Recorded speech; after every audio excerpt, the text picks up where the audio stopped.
மூத்த அரசியல் தலைவரும் மற்றும் முன்னாள் அமைச்சருமான ஆர்.எம். வீரப்பன் தற்பொழுது வயது மூப்பு காரணமாக காலமாகியிருக்காரு. இந்த ஒரு செய்தி அரசியல் வட்டாரங்களில் பெருமளவு சோகத்தையும் ஏற்படுத்தியிருக்கு. முன்னாள் முதல்வர்கள் எம்.ஜி.ஆர். மற்றும் ஜெயலலிதா அமைச்சரவையில் 5 முறை அமைச்சராக பதவி வகித்தவர் ஆர்.எம். வீரப்பன். சென்னையில் வசித்து வந்த ஆர்.எம். வீரப்பன் மூச்சு திணறல் காரணமாக தனியார் மருத்துவமனையில் சிகிச்சைக்காக அனுமதிக்கப்பட்டிருந்தார். இந்த நிலையில் மருத்துவர்களின் சிகிச்சை பலனளிக்காமல் இன்று பிற்பகல் உயிரிழந்ததாக அறிவிக்கப்பட்டிருக்கு. ஆர்.எம். வீரப்பனின் மறைவுக்கு தமிழக அரசியல் கட்சிகளின் தலைவர்கள் இரங்கல் தெரிவித்தும் வருகின்றன. திராவிட இயக்கங்களின் தலைவர்களான பெரியார் மற்றும் அண்ணா ஆகியோருடன் நெருங்கி பழகியவர் ஆர்.எம். வீரப்பன்.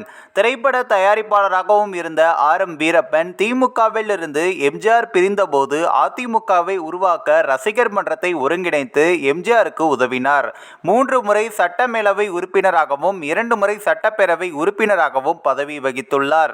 அது மட்டுமல்லாமல் எம்.ஜி.ஆர். மற்றும் ஜெயலலிதாவின் அமைச்சரவையில் 1977 முதல் 1966 வரையிலான காலகட்டத்தில் 5 முறை தமிழக அமைச்சராகவும் பணியாற்றியுள்ளார்.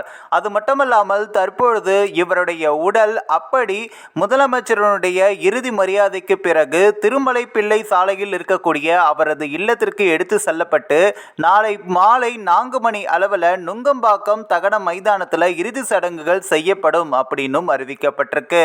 இவருடைய மறைவு அரசியல் வட்டாரங்களில் பெருமளவு சோகத்தையும் ஏற்படுத்தியிருக்கு.